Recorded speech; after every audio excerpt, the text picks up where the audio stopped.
دنیا کا اصول اور قانون یہ ورلڈ پرنسپل یہ ہے کہ جو طاقتور ہے اس کی پوجا کی جائے.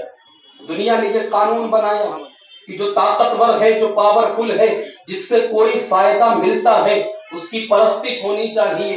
مگر مصطفیٰ نے اپنے سر کو سجدے میں رکھ کر بتا دیا اب اس دنیا کے قاعدے اور قانون کے مطابق قرآن کی اس آیت کریمہ کو سامنے رکھو کہ حضرت ابراہیم علیہ السلام نے نمرود کے دربار میں فرمایا تھا ان اللہ یاتی بالشمس من المشرق فات بہا من المغرب کہ اے نمرود میرا خدا وہ ہے جو سورج کو پچھم سے نکالتا ہے. اگر تو اپنے آپ کو خدا کہتا ہے تو خدائی کا دعویٰ کرتا ہے تو سورج کو پچھم سے نکال کر بتا. قرآن کہتا ہے فَوْهِدَ الَّذِي كَفَرَ کہ نمرود ششتر ہو گیا، حیران رہ گیا، وہ بتک اٹھا مگر سورج کو نکال نہ سکا. اب حضرت ابراہیم علیہ السلام کا یہ قاعدہ اور اللہ اکبر مصطفیٰ نے مقابر صحبہ میں علی کی نماز کی ادائیگی کے لیے سورج کو واپس لوٹا دیا اس دنیا کے قاعدے کے تحت. تو چاہیے یہ تھا کہ دنیا مصطفیٰ کو اپنا خدا مان لے، اس لیے کہ مصطفیٰ نے سورج کو پچھم سے لوٹا دیا تھا، مصطفیٰ نے سورج کو پچھم سے واپس بلا لیا تھا.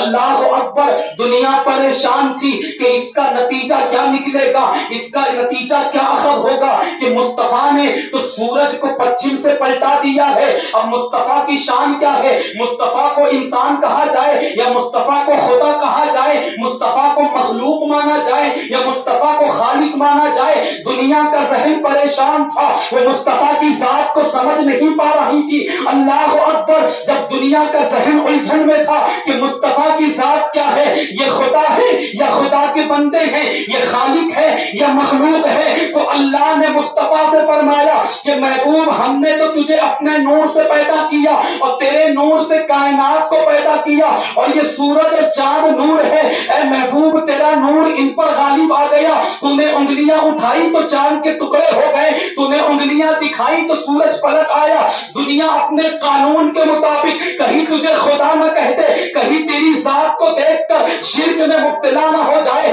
اس لیے کہ محبوب میں نے تجھے دنیا میں اس لیے بھیجا ہے تاکہ تو لوگوں کو لا الہ الا اللہ پڑھائے، لوگوں کو تمام باطل خداؤں سے دور کر کے ایک خدا سے ملا دے. میں نے تجھے توحید کا پیغام دے کر بھیجا ہے. اے محبوب کہیں ایسا نہ ہو کہ تیری طاقت کو دیکھ کر، تیرے پاور کو دیکھ کر، تیرے نورانیت کے جلوے کو دیکھ کر دنیا تجھے خدا کہہ دے. اس لیے محبوب 16واں پارہ ہے، 4واں صفحہ ہے، پہلی آیت کریمہ ہے. دنیا کو اپنے منہ سے بتا دے، دنیا کو اپنی بولی میں بتا دے، دنیا کو اپنے زبان سے بتا دے. اس لیے کہ دنیا الجھن میں ہے، اس نے تیری طاقت کو دیکھا ہے. کہیں ایسا نہ ہو کہ دنیا شرک میں مبتلا ہو جائے، کہیں ایسا نہ ہو وہ تجھے خدا کے برابر کر دے، کہیں ایسا نہ ہو وہ تجھے خدا بنا لے. محبوب اپنی زبان سے کہتے. محبوب کو کیا کہنا ہے؟ 16واں پارہ 4واں صفحہ پہلی آیت کریمہ قل انما انا بشر مثلکم. ارے یہ دنیا حضور کی نورانیت کا انکار کر رہی ہے، حضور کو بشر کہہ رہی ہے. اللہ نے 1500 سال پہلے فرما دیا. محبوب اپنے منہ سے فرما دے، اپنی زبان سے کہہ دے کیا دنیا والوں تم نے مجھے سورج کو پلٹاتے دیکھا، تم نے چاند کے ٹکڑے کرتے دیکھے، تم نے میری انگلیوں سے چشمے جاری ہوتے دیکھا. مجھے خدا مت سمجھنا، میں خود منہ سے کہتا ہوں انما انا بشر مثلکم. اللہ نے مجھے تمہاری طرح بشر بنا کے بیچا ہے. بشر اس لیے کہا تاکہ دنیا آپ کو خدا نہ کہہ سکے. نعرہ تکبیر، نعرہ رسالت، سرکار کی آمد، حضور کی آمد، سچے کی آمد، اچھے کی آمد، صادق کی آمد، پیارے کی آمد. تعجب تو اس بات پر ہے کہ قرآن کی 6666 آیتیں ہونے کے باوجود مولوی صاحب کو صرف ایک ہی آیت نظر آئی انما انا بشر مثلکم کہ حضور ہماری طرح حضور ہماری طرح ارے نادان تو اس آیت کو سمجھ نہ سکا. دنیا پریشان اور الجھن میں ہے. جن لوگوں نے حبیب یمنی سے پوچھ, جس نے اپنی آنکھ سے چاند کے ٹکڑے ہوتے دیکھا, مولائے کائنات مرتضی مشکل کشا سے پوچھ, جنہوں نے اپنے آنکھوں سے سورج کو پلٹتے دیکھا. 1500 صحابہ میں حضرت جابر ابن عبداللہ سے پوچھ, جنہوں نے حضور کی انگلی سے چشمے پھوٹتے دیکھے. حضور کے اصحاب سے پوچھ کہ جب پتھروں نے مصطفیٰ کا کلمہ پڑھا. ان درختوں سے پوچھ جو مصطفیٰ کے حکم پر چل پڑتے ہیں اور مصطفیٰ کی بارگاہ میں آ کے حاضری دیتے ہیں. ان جانوروں سے پوچھ جو مصطفیٰ کی بارگاہ میں آ کر سجدے کرتے ہیں. جب جانور مصطفیٰ کی بارگاہ میں آ کر سجدے کر رہے تھے تو صحابہ نے کہا یا رسول اللہ, یہ جانور آپ کو سجدہ کریں, ہم انسان ہو کر کیوں نہ سجدہ کریں؟ تو خدا نے فرمایا کہ کہیں میرے مصطفیٰ کے پاور کو دیکھ کر دنیا بہک نہ جائے, توحید کا انکار نہ کر بیٹھے, کہیں شرک میں مبتلا نہ ہو جائے. یہ حدیث کا جملہ ہے, سہائے ستا اٹھا کر پڑے. جب جانوروں نے آ کر حضور کو سجدہ کیا تو صحابہ عرض کرتے یا رسول اللہ, ہم بھی آپ کو سجدہ کریں گے. جب جانور آپ کو سجدہ کرتے ہیں, ہم تو انسان ہیں, ہم بدرجے اعلیٰ آپ کو سجدہ کریں گے.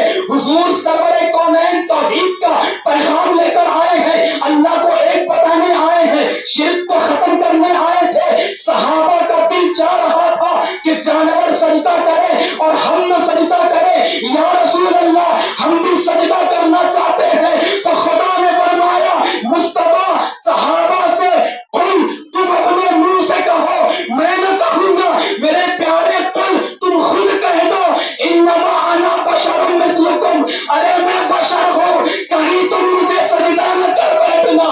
حضور کو اللہ نے قرآن میں بشر کہا ہے, اس لیے کہا ہے تاکہ دنیا آپ کو خدا نہ بولے. نعرہ تکبیر, نعرہ رسالت, حضور کی آمد, سرکار کی آمد, اچھے کی آمد, سچے کی آمد. عزیزان گرامی قدر, حضور سرور کونین صلی اللہ علیہ وآلہ وسلم 12ویں شب گئے. ماں آمنہ کہتی ہیں کہ جب تک حضور میرے شکم میں تھے مجھے کبھی احساس نہ ہوا, اس لیے کہ جب خواتین حمل کے وقت میں ہوتی ہیں انہیں بوجھ محسوس ہوتا ہے, طرح طرح کی تکلیفوں سے ان کو گزرنا ہوتا ہے. ارے عام خواتین کی بات چھوڑیں, سورہ مریم اٹھائے 16واں پارہ ہے, 7واں صفحہ ہے. اللہ ارشاد فرماتا ہے فَأَجَاءَهَا الْمَخَاضُ إِلَى جِذْعِ النَّخْلَةِ قَالَتْ يَا لَيْتَنِي مِتُّ قَبْلَ هَذَا وَكُنْتُ نَسِيًّا مَنْسِيًّا. یہ کون ہے؟ یہ حضرت مریم ہے. آپ نے واقعہ سنا کہ حضرت عیسیٰ بغیر باپ کے پیدا کیے گئے. حضرت عیسیٰ کا باپ نہیں ہے, وہ معجزانہ طور پر حضرت مریم کی شکم سے تشریف لائے. مجھے یہ بتائیے کہ جس عیسیٰ کی ولادت معجزہ ہے, قرآن کہہ رہا ہے فَأَجَاءَهَا الْمَخَاضُ, کی جب عیسیٰ کی ولادت کا وقت آیا تو حضرت مریم کو تکلیف ہوئی, وہی تکلیف جو بچے کی ولادت کے وقت ایک ماں کو جھیلنی پڑتی ہے.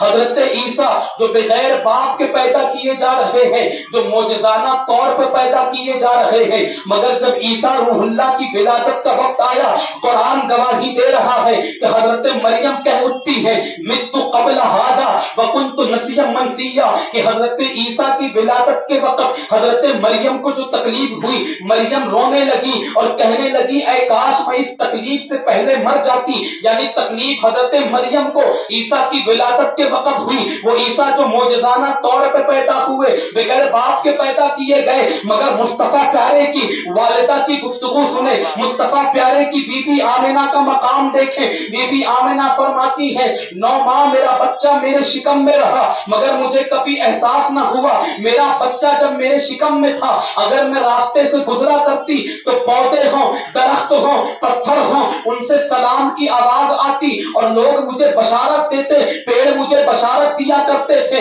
حضرت بی بی آمنہ کہتی ہے کہ جب سے نور محمدی حضرت عبداللہ کی پیشانی سے میرے شکم میں منتقل ہوا, ہر رات میں 3 عورتوں کو دیکھتی. ایک عورت حضرت آسیہ بنت مزاحم, ایک عورت حضرت مریم عزیزان گرامی قدر، اور ایک عورت اور ہے وہ جو حضرت موسیٰ علیہ السلام کی والدہ ہے، کہتی 3 عورتیں آتی اور وہ میری خدمت بھی کرتی اور وہ مجھے بشارت دیتی کہ اے آمینہ تیرے شکم میں جو بچہ ہے وہ کوئی عام بچہ نہیں ہے، بلکہ وہ انبیاء کا سردار ہے، وہ امام الانبیاء ہے، وہ سید الانبیاء والمرسلین ہے۔ حضرت آمینہ فرماتی ہے کہ میرے جسم سے کستوری کی خوشبو پھوٹتی تھی، میرے علاقے کی عورتیں مجھ سے کہتی کہ آمینہ تم خوشبو کتنا استعمال کرتی ہو، تمہیں اس حالت میں زیادہ خوشبو استعمال نہیں کرنا چاہیے۔ تو آمینہ کہتی تھی کہ میں کوئی خوشبو استعمال نہیں کرتی، بلکہ میرے شکم میں جو بچہ ہے یہ اس کی خوشبو ہے۔ حضرت آمینہ رضی اللہ تعالی عنہا کی شان دیکھے آپ فرماتی ہیں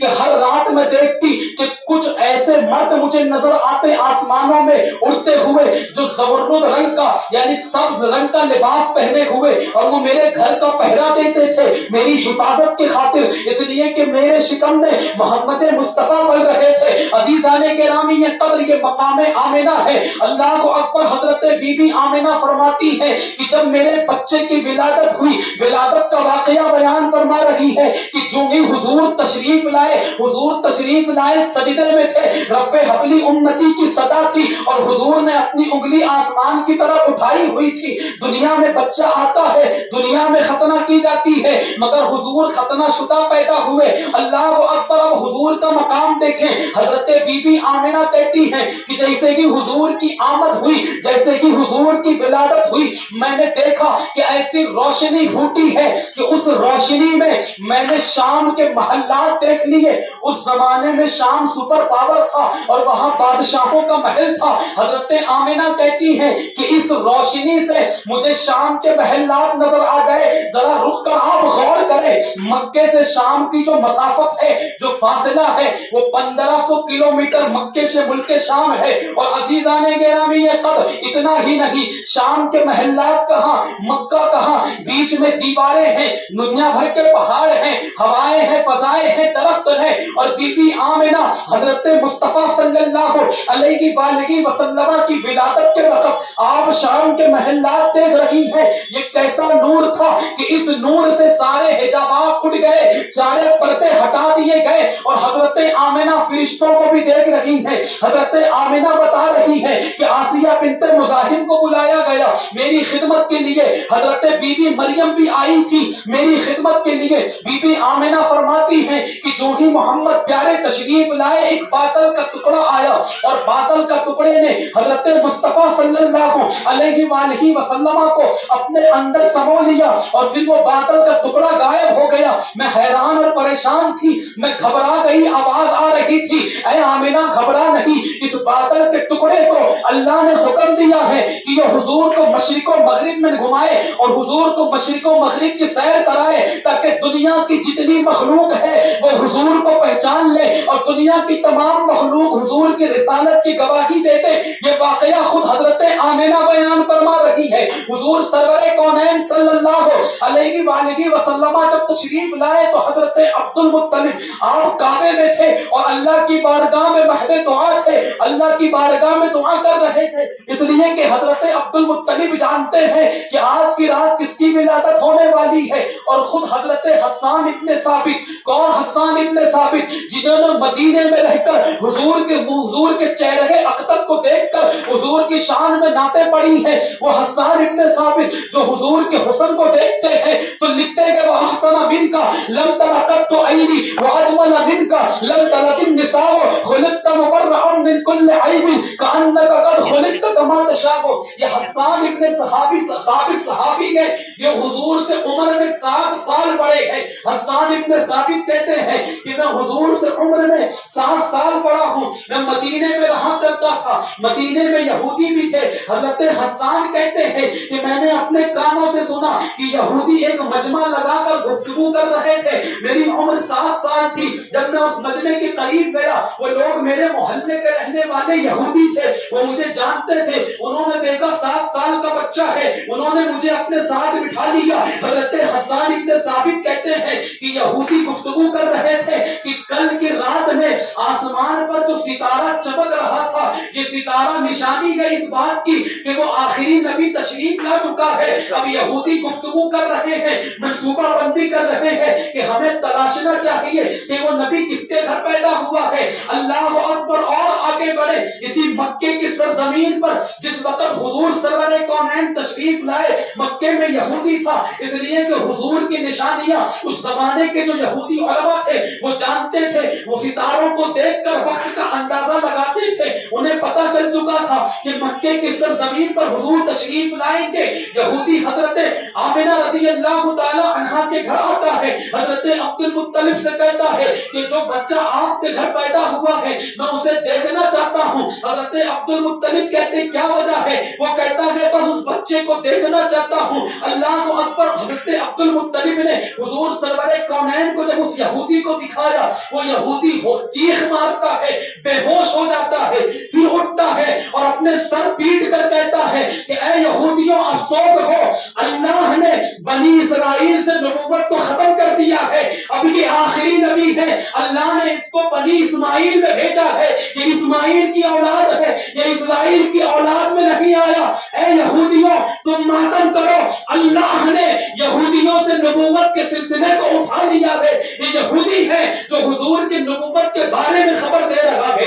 عزیزان محترم، میں آپ سے عرض کر رہا تھا کہ حضرت عبد المطلب رضی اللہ تعالی عنہ مکے میں کعبہ شریف میں بیٹھ کر آپ دعا کر رہے تھے۔ یہاں جیسے ہی بھور کے وقت میں حضور کی ولادت ہوتی ہے، حضرت عبد المطلب کعبے میں ہے، کعبے میں جو دیگر دوسرے کافروں کے بت رکھے ہوئے تھے وہ بت اوندھے منہ گرنے پڑے، منہ کے بل گرنے پڑے۔ حضرت عبد المطلب نے دیکھا، بڑے حیران تھے کہ کبھی ایسا نہ ہوا کہ مکے کے رہنے والوں کے جو بت کعبے کے اندر تھے وہ کبھی ایسے گر گئے ہو، اللہ اکبر، جن کو نصب کیا گیا تھا مگر وہ بت منہ کے بل گر رہے تھے۔ حضرت عبد المطلب گھر آئے تو دیکھتے ہیں کہ آپ کا پورا گھر نور سے بھرا ہوا ہے، روشنی ہی روشنی ہے، چہرے پہ مسکراہٹ ہے، سمجھ گئے وہ نجات دینے والا آ گیا، دنیا کو بچانے والا آ گیا۔ حضور حضرت عبد المطلب گھر میں داخل ہوئے، اپنے پوتے کو اٹھایا، حسین و جمیل چہرہ ہے، چمکتا دمکتا چہرہ ہے۔ حضرت عبد المطلب نے اپنے پوتے کو اپنے ہاتھ میں لیا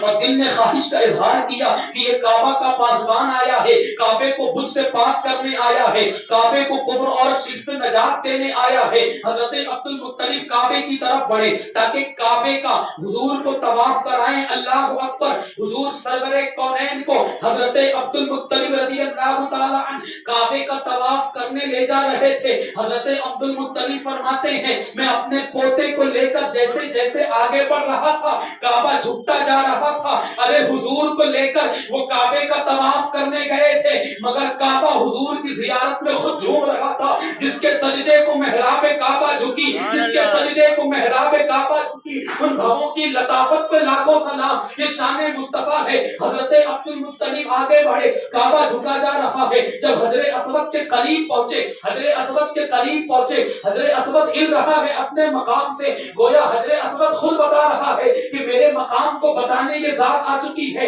میری عزت و ناموس کی حفاظت کے لیے ذات آ چکی ہے۔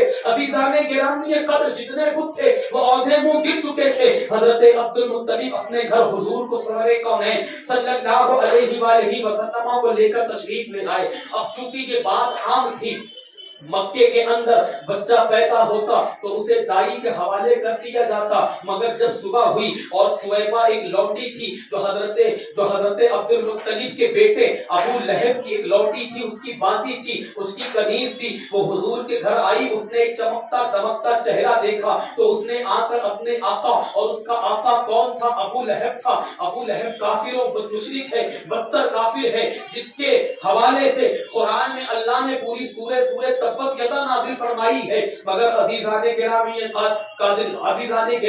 قدر اتنا بدترین کافر، اللہ اکبر، جب اس کی لوٹی حضور کے گھر سے نکل کر آتی ہے اور آ کر ابو لہب کو بتاتی، ابو لہب تجھے پتا ہے تیرے بھائی عبداللہ کے گھر ایک بچہ پیدا ہوا ہے اور ان کے دادا نے ان کا نام محمد رکھا ہے، محمد کا مطلب کیا ہے؟ جس کی خوب تعریف کی جائے، جس کی خوب توصیف بیان کی جائے۔ اللہ اکبر، جیسے ہی ابو لہب نے سنا کہ میرے بھائی عبداللہ کے گھر بچہ پیدا ہوا ہے تو ابو لہب نے اپنے انگلیوں کی ان 2 انگلیوں کے اشارے سے اس کو آزاد کر دیا۔ بخاری کو پڑھے، معلقات بخاری میں اس حدیث کو نقل کیا گیا ہے کہ حضرت عباس نے ابو لہب کو اپنے خواب میں دیکھا تو ابو لہب سے فرماتے ہیں کہ تو حضور کو انکار کیا کرتا تھا، حضور کی گستاخی کیا کرتا تھا، تیرے ساتھ کیا معاملہ ہوا؟ ابو لہب کہتا ہے کہ اللہ نے مجھے عذاب میں داخل کر دیا ہے، مگر جب پیر کا دن آتا ہے، ارے کون سا پیر کا دن؟ جس پیر کے دن مصطفیٰ تشریف لائے،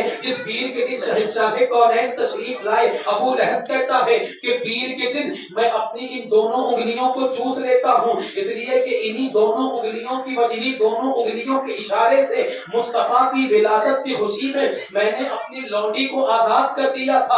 ایک بدترین کافر ہے کہ جس کے حوالے سے اللہ تعالیٰ نے جس کی مذمت میں سورہ تبت یدا نازل فرمائی ہے، مگر جب پیر کا دن آئے اور وہ حضور کی خوشی میں، حضور کی ولادت کی خوشی میں ایک لونڈی کو آزاد کرے تو اللہ تعالیٰ حضور کی ولادت کی خوشی میں ایک لونڈی آزاد کرنے کی وجہ سے اس کی دونوں انگلیوں میں کچھ رس پیدا کر دیتا ہے۔ جب وہ اس انگلی کو چوستا ہے تو اس کی ساری تھکن ختم ہو جاتی ہے، سارا دکھ درد دور ہو جاتا ہے اور اسے شفا مل جاتی ہے۔ عزیزان گرامی قدر، ایک کافر اگر وہ حضور کی ولادت کی خوشی منائے تو اللہ تبارک و تعالیٰ اسے یہ مقام عطا فرمائے، اللہ تبارک و تعالیٰ اللہ اکبر اس کے عذاب کو پیر کے دن بس اسی انگلی کے ذریعے سے دور فرما دے۔ جب ایک کافر حضور کی ولادت کی خوشی مناتا ہے تو اللہ تعالیٰ پیر کے دن اس سے عذاب کو دور فرما دے۔ تو اگر مومنین حضور کی ولادت کی خوشی منائے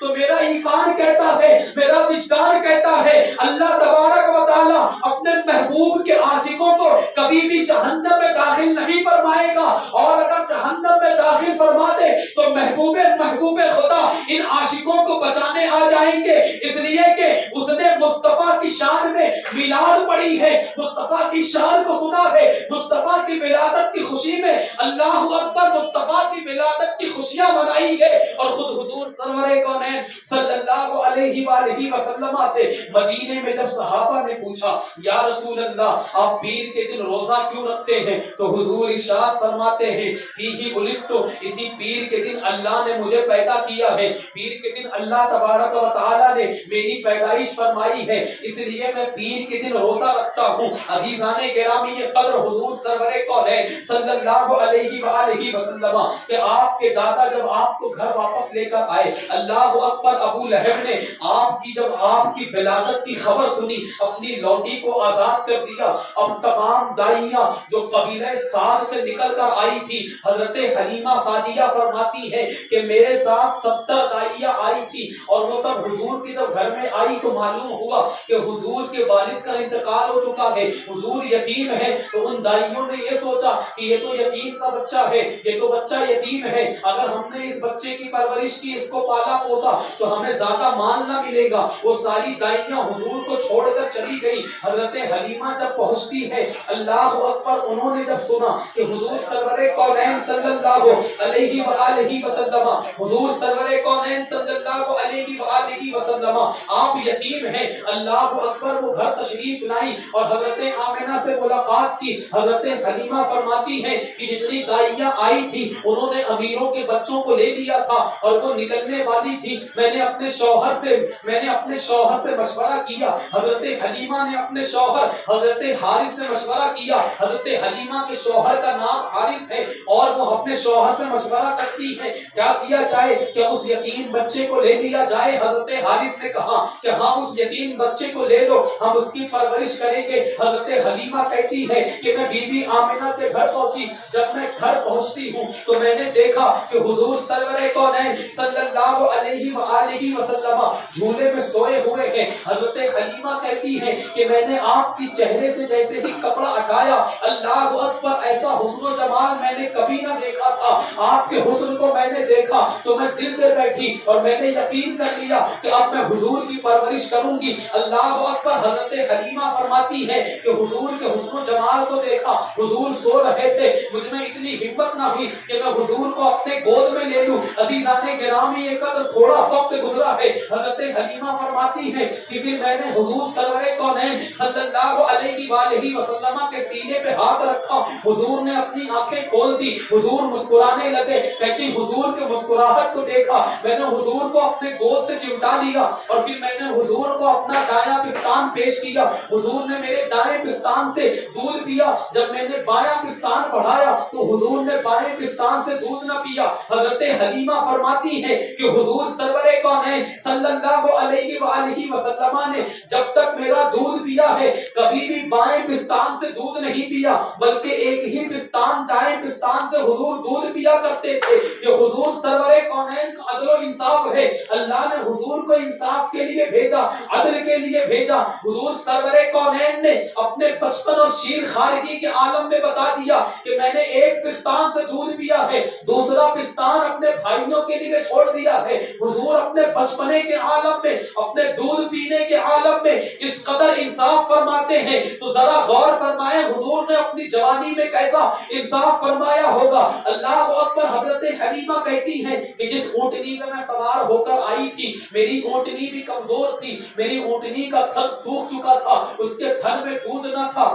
حضرت حلیمہ کہتی ہے ساتھ میں ایک گدھی بھی لائی تھی جس پر ہمارا سامان لگا ہوا تھا, مگر میری گدھی بھی ادمری تھی. اللہ اکبر. جب ہم واپس جانے لگے اور اپنے اونٹ کے قریب پہنچے, جیسے ہی اونٹنے کے قریب پہنچے, اللہ اکبر, میرے شوہر حارث نے جب اونٹنی کو اٹھایا ہے تو ایسا لگتا ہے کہ عجب سی جان اونٹنی میں پڑ گئی ہے اور اونٹنی تندرست ہو کر کھڑی ہو جاتی ہے اور وہ اونٹنی کا دودھ جو خشک ہو چکا تھا. حضرت حلیمہ فرماتی ہے کہ اس اونٹنی کے جب دودھ کو دھوا جاتا, اللہ اکبر, ہمارا پورا گھر پیتا تھا, پھر بھی دودھ بچا رہ جاتا تھا. وہ گدھی جو کمزور تھی جس پر سامان لے کر آئی تھی, وہ گدھی کے اندر طاقت, اتنی طاقت آ گئی کہ اللہ اکبر, ہمارے قبیلے سے 70 عورتیں جو ہم سے آگے نکلی ہوئی تھی, ہم اس سواری پہ سوار ہوئے اور ان سب سے آگے نکل گئے. جب ہم اپنے قبیلے پہنچے, میرے قبیلے کے عورتوں نے مجھے دیکھا تو کہنے لگی حلیمہ کیا بات ہے, تمہاری سواری تو کمزور اور لاغر تھی, وہ بیمار تھی,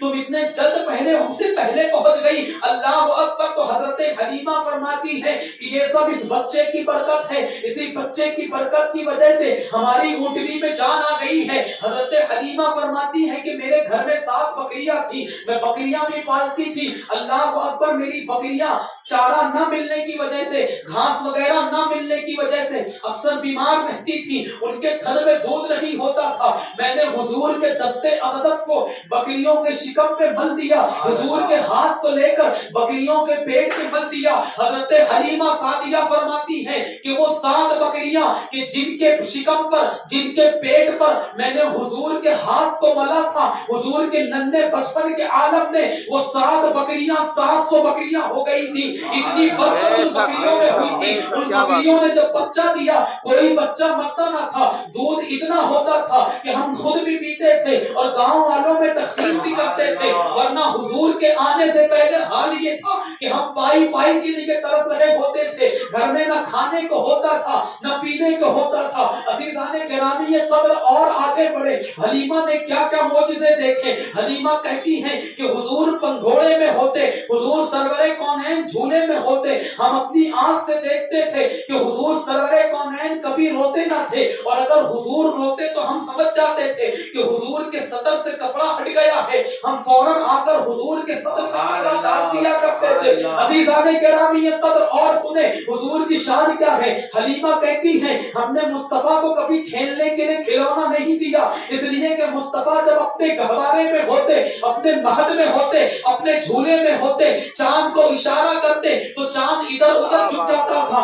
اللہ اکبر. مصطفیٰ کی شان یہ تھی کہ مصطفیٰ اگر ستاروں کو اشارہ کرتے, مصطفیٰ ستاروں کو اشارہ کرتے تھے تو ستارے ایک دوسرے سے ٹکرا جایا کرتے تھے. آج کی زبان میں ان کو شہاب ثاقب کہا جاتا ہے. جب ستارہ ٹوٹتا ہے اسے شہاب ثاقب کہا جاتا ہے. مگر وہ ستارہ جس سے دنیا سمندر میں راستہ چنتی ہے, راستہ معلوم کرتی ہے, مصطفیٰ اشارہ فرمائے تو وہ ایک دوسرے سے ٹکراتے تھے. مصطفیٰ چاند ستاروں سے کھیلا کرتے تھے, چاند ستارے کے مصطفیٰ کا کھلونا تھے. حضرت حلیمہ فرماتی ہے عزیزان گرامی یہ قدر کہ مصطفیٰ کی شان یہ تھی کہ مصطفیٰ دوسرے بچوں کے مقابلے میں بڑی تیزی سے بڑھ رہے تھے. 3 مہینے کے ہوئے مصطفیٰ کریم کی شان یہ تھی کہ آپ چلنے لگے, 9 ماہ کی عمر میں فصیح عربی بولنے لگے. جب بولتے تھے تو ایسا نہیں لگتا تھا, بچے جب بچپن میں بولتے ان کی باتیں سمجھ میں نہیں آتی, مگر جب مصطفیٰ بولتے تھے بہت ہی صاف عربی بولا کرتے تھے. حضرت ماں حلیمہ فرماتی ہیں کہ مصطفیٰ کی شان اقدس یہ تھی کہ اللہ اکبر, جب سے مصطفیٰ ہمارے گھر میں آئے میرے بچے کبھی بیمار نہ پڑے. مصطفیٰ جب میرے گھر میں تشریف لائے تو ہمارے جانور کبھی بیمار نہ پڑے. ارے حد تو یہ ہو گئی تھی, حد تو یہ ہو گئی تھی. اللہ اکبر. حضور سرور کونین صلی اللہ علیہ وآلہ وسلم کی شان اقدس سنے. حضرت بی بی حلیمہ فرماتی ہیں کہ جب حضور تشریف لائے تو پورے علاقے میں یہ بات عام ہو گئی تھی کہ حلیمہ کے گھر جو بچہ آیا ہے وہ بڑی برکت والا ہے, وہ بڑا پاکیزہ بچہ ہے, اور حلیمہ کے گھر اب کوئی بیمار نہیں پڑتا. حضرت حلیمہ کہتی ہے کہ ہمارے پڑوسیوں میں اگر کسی کا بچہ بیمار پڑ جاتا تھا تو اللہ اکبر, پڑوسی پیالے میں پانی لے کر آتے اور حلیمہ سے کہتے اے حلیمہ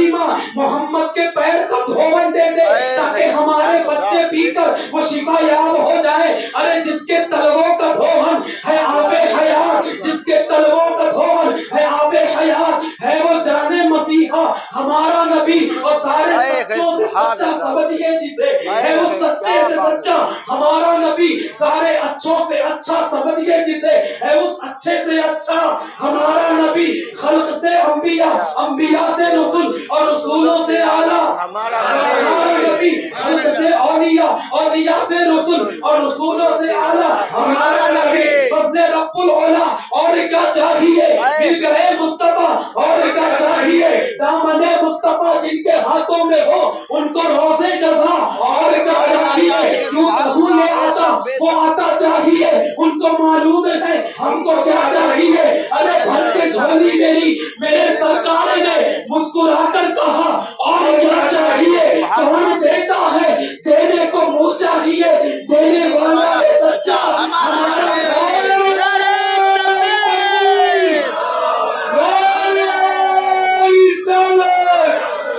سرکار کی آمد, پیارے کی آمد, اچھے کی آمد, دلدار کی آمد, دلبر کی آمد, صادق کی آمد, امین کی آمد, اول کی آمد, آخر کی آمد. عزیزان گرامی یہ قدر خمسطوں کو رضا مجھ کا دیجئے کہ ہے, بے کسوں کا سہارا ہمارا نبی, بے کسوں کا سہارا ہمارا نبی. سیرت حلبیہ میں حوالہ نوٹ کرتے ہوئے جاؤ, کیونکہ کچھ میرے بھائی کو ریکارڈنگ بھی کر رہے ہیں تاکہ حوالہ محفوظ رہے.